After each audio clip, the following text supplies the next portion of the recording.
안녕하세요. 오토캐스트 이다일입니다. 오늘의 팩트체크 CES 얘기인데요. 이게 좀 재밌는 소식이기는 한데 좀 좋지 않은 소식도 섞여 있어가지고 좀 마음이 무겁긴 합니다. 미국 라스베이거스에서 해마다 연초에 열리는 CES, 이건 가전박람회잖아요. 근데 애초에는 가전박람회, 그러니까 냉장고, 세탁기 뭐 이런 것들을 전 세계에서 파는 게 미국에 많이 있으니까 그거를 라스베가스에서 전시를 해보자 해서 시작이 된 행사인데, 지금은 첨단 대기업들, 아주 큰 회사, 자동차 회사까지 나와서 보여주고 싶은 거를 딱 보여주는 그런 행사가 됐죠. 올해도 1월 초, 그러니까 지난주에 열렸어요. 며칠만 하고 딱 끝나버리는 행사라서 이미 끝났는데, 우리나라에서도 많은 기업들이 참가를 했고요. 많은 기자들이 참석을 했었습니다. 올해는 제 생각에는 정말 아이러니한 행사가 아니었을까, 역사적으로 판단하면 그런 게 아닐까라는 생각이 들기도 할 것 같아요. 이건 뭐 제 생각인데요. 왜 그런지는 요 비하인드 사건 말씀드릴게요. 먼저 업계 관계자들 코로나 확진 얘기가 있었습니다. 저희처럼 이렇게 같이 취재하고 일하고 하는 사이에서는 되게 안타까운 소식이긴 한데, 이 CES에 참석한 모 전자회사, 미국 전시를 위해서 한국에서 출국을 한 직원 중에 한 명이 현지에 도착을 해서 확진 판정이 나왔습니다. 코로나 확진이 되다 보니까 주변에 있던 사람들 모두 다 검사를 받아야 됐고, 굉장히 난감한 상황이 벌어져서 부랴부랴 이 회사는 가능한 기자들도 접촉하지 말고 사람들 많이 만나지 말고 이렇게 행사를 진행하자라고 공지를 하기도 했다고 합니다. 국내 회사들 중에서도 중공업이나 자동차 회사 이런 데들 CES에 많이 참석을 했죠. 부스를 열기도 하고 기자들과 거기 현지에서 많이 스킨십을 가지면서 얘기를 하기도 하고 이런 활동들을 많이 했는데, 이분들 지금 이제 귀국해서 서울에 돌아왔고 한국에 돌아왔고 여기서도 확진자들이 나오는 상황입니다. 어쩔 수 없었겠지만 굉장히 좀 안타깝기도 하고 왜 이렇게 했을까 하는 생각이 들기도 합니다. 일단은 이 얘기는 잠깐 접어두고요. 저희는 자동차 얘기를 주로 다루고 있으니까 현대차 얘기로 넘어가 보겠습니다. 현대자동차 그룹의 이번 전시는 3편의 영상으로 정리를 할 수가 있습니다. 주제는 Expanding Human Reach라고 영어로 써있죠. 인간이 닿는 영역, 이거를 확대해 보겠다. 영역뿐만 아니라 시간하고 공간 모두 다 확장을 하겠다, 이런 개념의 제목이 있습니다. 이 영상을 보시면은 가상현실로 다른 공간하고 연결을 하고요. 로봇하고 사람이 교감을 하는데 그게 같은 교감이 아니라 사람이 느껴야 될 거를 로봇이 대신 느껴서 전달해주는 그런 역할을 하는 거죠.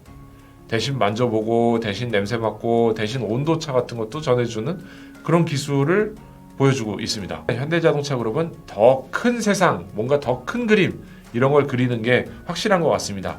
이동의 자유만 얘기를 하다가 더 나가서 이제 다른 세상하고 연결하는 화성하고 연결하고 하는 그런 기술을 보여준 거니까요. 조금 더 현실로 돌아와서 현대자동차가 발표했던 이동의 자유, 여기만 국한해서 한번 살펴보죠. 현대자동차 그룹이 발표한 영상을 보면 거동이 불편한 사람이 안마의자 같은 캡슐을 타고 아파트에서 내려갑니다.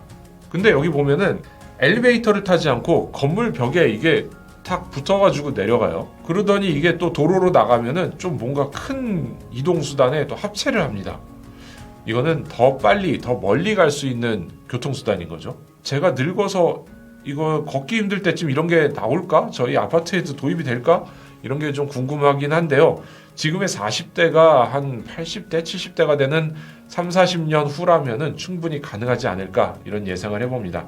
아마 이 방식은 아니더라도 계속 청사진이 바뀌고 비전이 바뀌면서 그림이 바뀌더라도 비슷한 개념의 무엇인가는 현실화가 되겠죠. 정리를 하면은 이동의 자유를 도와주는 기술들, 이런 것들을 이번에 발표했는데, 지난번에는 사실 하늘을 나는 교통수단 UAM 같은 것들을 발표했었죠. 그러니까 불과 2년 만에 교통수단의 개념을 좀 더 확장해서 개인의 이동을 도와주는 수단, 여기에 더 나가서 작은 물건들까지도 옮기는 이런 이동수단들을 발표를 하고 있습니다. 완전 모빌리티의 새로운 변화를 보여주고 있는 거예요. 이 중에 이번에 나온 것 중에 2가지가 있는데 재밌는 게 있어요. 플러그 앤 드라이브라는 게 있는데 자동차에 플러그 꼽는 건가 이런 거 처음에 생각했었는데 그게 아니고요. 뭐든지 이걸 이렇게 플러그처럼 딱 꼽기만 하면은 움직일 수 있다, 이런 뜻인 거예요. 예를 들면 화분 밑에다가 이 플러그 앤 드라이브 시스템을 꽂아서 얘가 움직이는 거죠. 이 영상에서도 사례가 나오는데 햇볕이 들면 화분이 스르르 움직여서 햇빛 쪽으로 가는 거죠. 이런 재밌는 기술이죠. 그리고 언덕이나 거친 노면에서도 뭔가를 쏟거나 흘리지 않고 중심을 유지하면서 굴러갈 수 있는 로봇. 이거는 자동차라기보다는 로봇에 훨씬 가까운 것들인데 사실 2년 전 CES에서는 토요타 같은 데서 소형 배달 로봇 같은 거를 보여주긴 했어요. 이렇게 피자 박스 같은 것들이 막 들어가는 그런 것들을 보여줬는데 이거는 현대자동차에서도 발표를 했고 여러 회사에서 비슷한 컨셉들을 많이 보여줬죠. 근데 여기에 한 발 더 나가서 쏟아지지도 않고 흔들리지도 않는 이런 로봇과 어디든지 꼽아서 화분도 움직이고 뭐 의자도 움직이고 테이블도 움직이고 여러 개를 움직일 수 있는 그런 로봇들이 나오니까 좀 더 새로운 세상으로 들어가는 게 아닌가 생각이 됩니다. 자, 이번 주제는 메타버스로 들어갑니다. 가상공간이죠. 가상공간이라고 하면은 우리 생각하기엔 네이버의 제페토 같은 앱이 있잖아요. 게임 이런 거 생각하게 되죠. 혹은 뭐 HTC의 바이브 같은 거 이렇게 VR 써가지고 가상으로 롤러코스터 탄다거나 이렇게 VR로 가상현실로 보여주는 거. 현대자동차 그룹이 발표한 가상공간 기술은 그 정도가 아닙니다. 과장하자면 영화 매트릭스 같은 거예요. 빨간 약, 파란 약. 무슨 약을 먹느냐에 따라서 현실이냐 아니면 가상으로 가느냐. 현대자동차 그룹이 보여준 메타버스는 이런 겁니다. 그런데 여기서 보여준다는 가상공간은 그 정도가 아닌 거예요. 뭐 공장을 만드는데 가상으로도 똑같은 공장을 만듭니다. 이걸 디지털 트윈이라고 하는데 이게 뭐가 좋냐면 공장이란 게 우리나라 자동차 공장이 그렇잖아요. 신차가 나오면 설비를 바꿔야 되고 이 설비를 바꾸면 몇 년간 그 신차 라인은 계속 유지를 하죠. 그런데 그 설비를 바꾸는 타이밍이 주로 언제냐? 설날 아니면 추석이에요. 왜 그러냐면은 연휴 기간에 모든 공장이 쉽니다. 계열사, 하청회사, 부품 납품회사 모두 다 쉬는 거죠. 설날이나 추석 때는요. 이 타이밍에 설비를 바꾸는 사람들은 굉장히 열심히 일을 합니다. 공장을 멈췄을 때 설비를 바꿔야 생산 효율을 높일 수 있기 때문인데 이런 것들을 디지털 트윈으로 해결할 수 있다는 거예요. 단순하게 말하면. 이렇게 설비를 바꾸는 과정, 메타버스, 가상공간, 디지털 트윈을 활용하면 이렇게 됩니다. 먼저 가상공간에서 똑같이 움직이는 공장을 만들어 놓으니까 이 공장과 똑같은 구조로 작동을 하게 됩니다. 가상공간에서. 그럼 여기서 설비를 바꾸거나 뭔가의 프로세스를 개선한다거나 뭔가의 오류를 잡아내는 활동을 계속 실험을 할 수가 있어요. 공장은 계속 생산을 하고 있고 똑같은 형태의 가상공장에서 기계를 바꿔보고 로봇의 프로그램을 바꾸고 생산 차종을 바꿔보고 하는 것들을 할 수 있는 거죠. 여기서 나오는 오류를 즉각 해결을 한 다음에 그 오류가 다 해결된 버전을 실제 공장에 도입을 하는 거죠. 그러면 공장의 오류, 설치 이런 시간이 굉장히 줄어들 수 있고요. 예를 들면은 오전에는 아이오닉 5를 생산하다가 오후에는 PBV를 바로 생산할 수 있는 설비로 바꿀 수가 있는 거예요. 그리고 만약에 이 실제 공장에서 뭔가 알 수 없는 문제가 발생해요. 그러면은 이 문제를 해결하기 위해서 가상 공장에다가 여러 가지 변수를 집어넣어서 문제가 발생할 수 있는 오류 어디서 나오지 하는 거를 찾는 활동을 할 수 있죠. 그리고 이걸 개선하는 작업도 한 다음에 가상 공장에서 실제 공장으로 적용을 할 수 있는 겁니다. 그래서 이 가상 공장, 그러니까 사이버 팩토리, 디지털 트윈 공장에 대해서는 조만간 다시 말씀드릴 내용이 있을 것 같은데요. 그거는 이 CES에서 현대자동차 그룹이 곧 싱가포르에 완성하는 공장에 이 가상공장, 메타팩토리의 개념을 적용하기로 했다고 발표했기 때문이죠. CES에서 현대자동차 그룹이 이 가상공장을 활용하기 위해서 유니티라는 회사하고 합작을 한다, MOU를 맺는다 라고 발표를 했습니다. 그리고 사인도 했죠.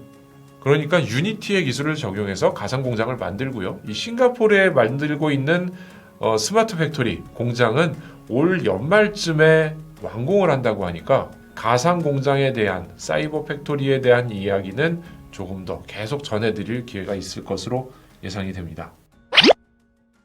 자, 오늘은 CES가 주제니까 이 정도로 살펴보고요. 팩트체크라기보다는 좀 더 정보를 전달드리는 데 중점이 있었고요.